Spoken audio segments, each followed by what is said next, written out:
suavecito, nos vamos pegando poquito a poquito. Hello guys, kumusta? Nakapambahay lang ako. May promo yung KFC ngayon. Libre yung isang bucket. Basta order ka ng $50 worth. So, tingnan natin. Order na ako online. Pipick upin na lang natin. Sama kayo. So, parang ano no, yun nga is surreal. Parang hindi totoo no. Galing lang ako sa Pilipinas. Tapos ito, nasa kabilang panig na ako ng mundo. Ibang iba. Pilipinas na ako nagda-drive. Dito kailangan mo talaga mag-drive. No? Ang commute dito, ano lang eh, papunta lang ng downtown Houston. So andun lang yung mga bus saka trains. Paglabas, wala na. Yan. So we are what? About 2 hours away sa downtown Houston. Ayan. Punta na ako sa KFC. Yun, maganda rin sa Amerika eh. Pag sale, pagka may promo talaga. Tingnan natin kung pwede sa drive-thru. Yung bumaba, nakapambahay ako. So, sabihin natin. Hello? Welcome to KXC. Yeah, I'm picking up my online order. The name? Jason. Alright. Pull up our window. Okay. Yun. Akong gusgusin eh. Yung pumasok sa loob. Ano pa kasi ako eh, nasa ano pa ako, may jet lag pa ako. Pero at least kagabi yung first time ko matulog ng gabi. Yung ano pa kagabi? Tuesday, tama.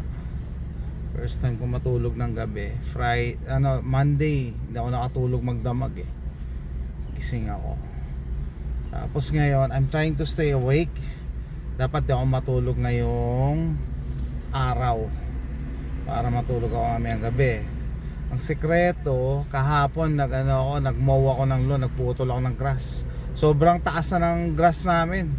Talahib na hanggang dito na siguro. Hindi naman ang ganyan. Sobrang taas, 2 months pa naman hindi nakat eh.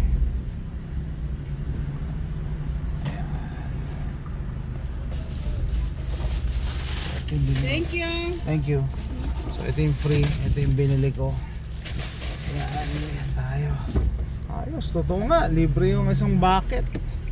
Sa Pilipinas ba, nagaganyan ba? Nagpi-freebie pa. So, mura ang pagkain dito sa Texas, malalaki servings, tapos may mga promo pang ganyan. Dati yung Popeyes every Tuesday eh. Parang isang dosena, $6, parang 50 cents lang dati ang isa, no? Tapos nagtaas na nga ngayon eh, $1 something. So pag may promo lang doon kami bibili. Tapos yung Papa John's minsan may buy one take one. Merong $10 isang large pizza na. Usog ka na nun. Dadagdag ka lang ng ng extra order. So ito yung order ko, 3 pot pies. $17. So libre na yung 1 bucket na chicken, $19 yan. Mainit ngayon sa Texas dahil summer, pero dahil patapos na yung July, hindi na siya ganun ka-init sa mga temperature dito. 92 degrees. Sabi na miss ko last week daw nag 100 degrees Fahrenheit dito. Fahrenheit naman, hindi naman Celsius.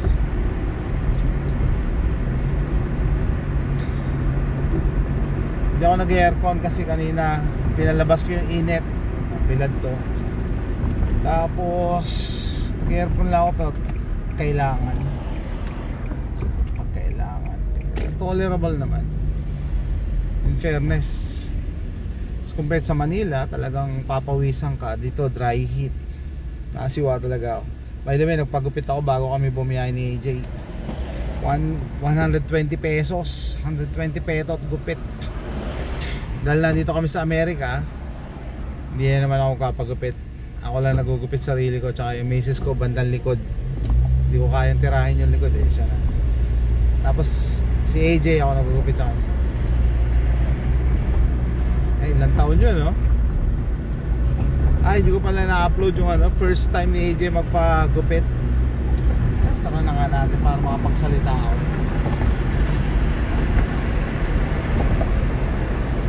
First time niya magpagupit niya sa Pilipinas pa.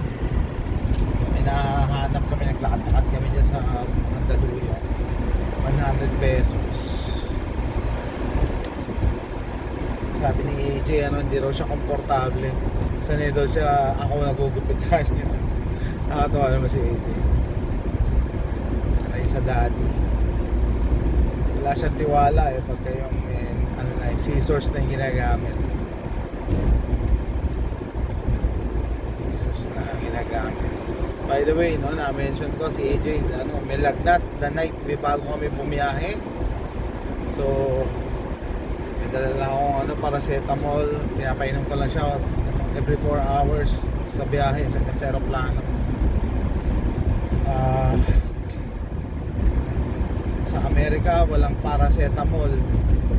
Tylenol lang kami, acetaminophen. Yung acetaminophen, kung sa hindi nakakalam, mas mahina yon compared sa paracetamol. Pagpababa ng lagnat, mas mahina. Sabihin nyo, bakit niya ginagamit nyo? Kasi hindi approve ang paracetamol dito sa US. Mas may side effects daw. Hindi pa sa standards.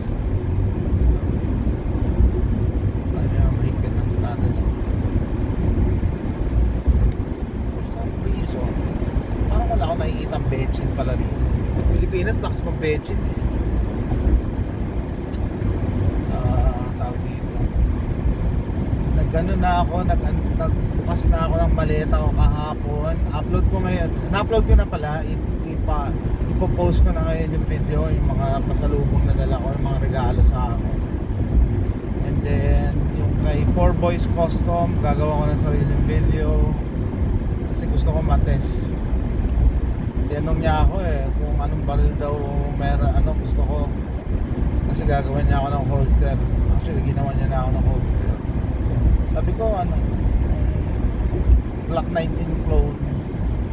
Pag Glock kasi, ang daming baril pwedeng pag Glock yung holster mo, ang daming baril pwedeng magamit. So, Palmetto State Armory Dagger lalagay ko. Parang kasya rin doon yung Stoker. Tsaka yung Ruger Security 9 kasya din. Yan. Sana may stand ako, makikita nyo yung kalsada rito. Kalsada rin mag-drive. By the way, bakasyon pa sila AJ, no? Kaya mapasok nila July. Parang last week pa ng August. Last week of August papasok nila. Pwede pa kami mag-camping pala. Yain ko sila Ken. Kaso mainit. Sabi nila Ken, sinabi daw kay sa asawa ko, o paano kayo magka-camping wala na expedition. Actually, for some reason hindi ko nami-miss yung expedition. Dati nangarap ako ng malaking sasakyan, nagamit ko, that's it. Sabi ko sa inyo, mahirap maging sentimental pag mga material na bagay isama nyo na din sa sasakyan. Hindi ko nami-miss yung expedition. Parang looking forward niya ako na mag-camping na ito lang Actually, nagawa na namin ni AJ Nag-camping kami sa Boy Scouts niya. Ito lang ginamit. Malas lang. Nag-camping kami, naplatan pa ako Naplatan ako. Okay lang.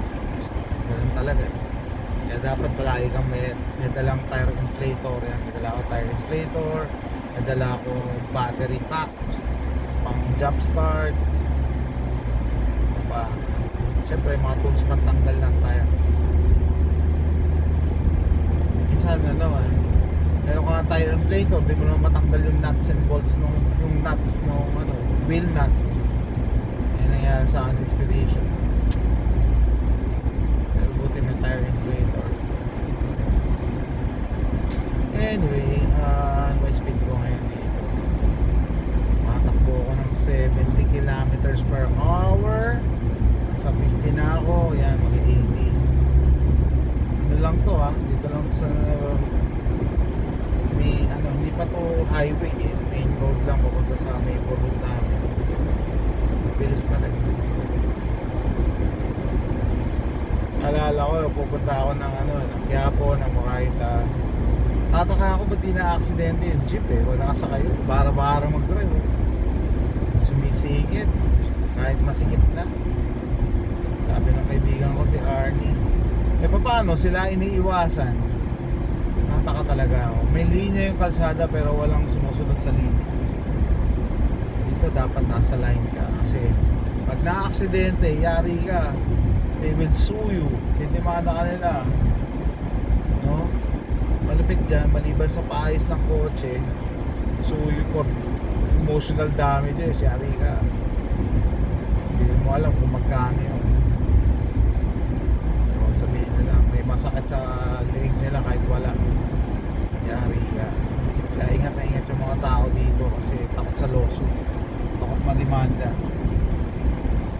Oy, ano pala, shoutout sa Pilipinas. Hindi pa nagagawa ng baha pa rin sa Pilipinas. Ilang araw ng baha.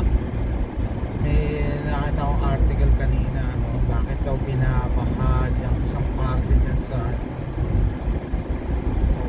batas sa sukat, bahang baha rin, lampas bewang. Hindi nyo napansin? Nire-reclaim kasi yung dagat bumabalik.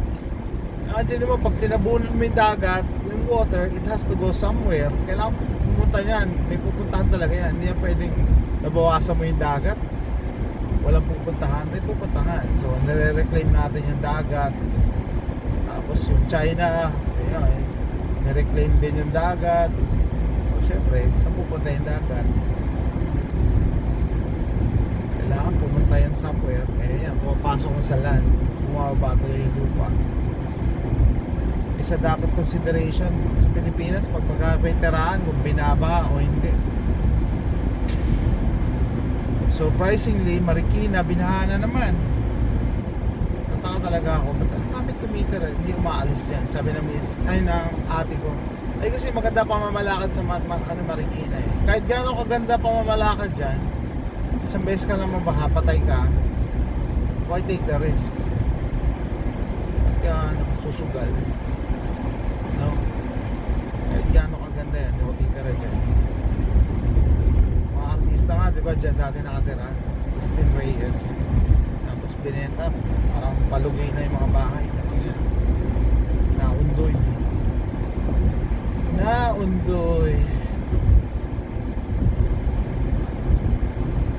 At bakit binabaha? Overloaded na ang Metro Manila. Overloaded na. Kita nyo yung mga high-rise building, mga bahay pa lang hanggang 5th floor na. Walang planning. Hanggang 5th floor, tapos mga condo magkakatabi. Grabe yung demand yan sa sa tubig at saka sa basura at saka drainage. Saan pupunta yan? Tapos nagtataka na naman sila sa damakmak na basura daw, nagkukos ng flood. Sabi ko, paano nagkaroon ng ng basura sa kalsada? Di ba nakaban na nga yung mga plastic, nakaban na nga yung straw. O shoutout sa sa Quezon City ay Joy Belmonte, binan ng straw. Pero yung cup hindi maban-ban kasi plastic. Yung cup, pag kanyari pagka kakain naman sa Jollibee, gagamit ka ng kutsara, tinidor na kinainan ng iba. Sabihin nyo, ay hindi, ninugasan naman yan, tsaka nilagay doon sa mainit na talaga. E paano pag may kumuha doon, nahawakan na.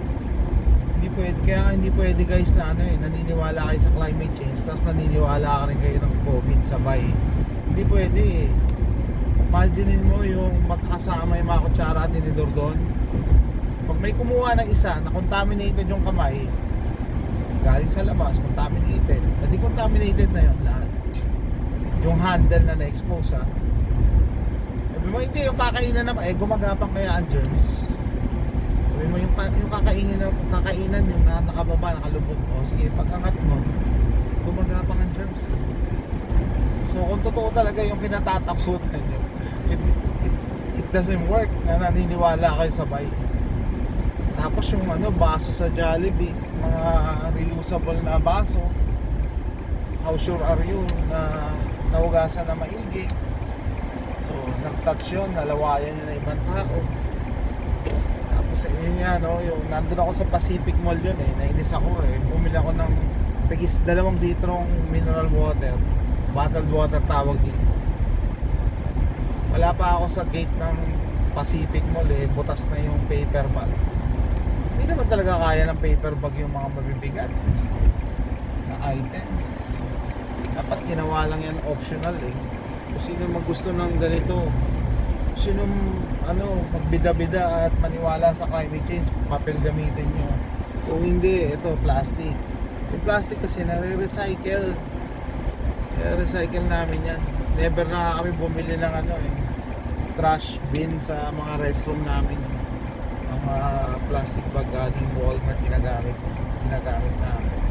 Tapos tuwing Sabado may separate bin. Yan ngayon tawag dito, regular basura kinuha ngayon. Wednesday regular basura. Saturday regular basura tsaka recyclables kinuha. Yan, dito na ako sa bahay. And just like that, walang traffic. Sana kinuha na yung basura namin. Nagputol na rin ako ng grass. Hindi pa ako tapos. Magtitrim pa ako mamaya. No? Sabi ni Miss ko, ba't di ka umaga mag-mow? Sabi ko, pag pinawisan ako, kailangan ko na maligo eh. So dapat hapon para ligo ako bago matulog. Ayan, nandito na tayo. Ano pa ba gusto nyo pag-usapan? Sinama ko lang kayo pag pick up nito free bucket. Meron kami free bucket. 8 pieces to na chicken. Ang chicken. At tag dito. Yan. Ayan guys, tapos ko lang kayo. Ayan yung namin front lawn. Nagputol na ako ng grass pero kailangan ko i-trim yung edge. Tapos yung bush na yan kailangan kong tabasan ng konti. Ito po ang itsura ng Amerika. Neighborhood, walang katao-tao. Nasa loob lahat, aircon ng bahay. No? Walang tao. Naglagay palang decoration misis ko ng ang 4th of July. Yan sa puno namin. Okay guys, tapusin ko na to. Sinama ko lang kayo pag pick up ng KFC. Bye!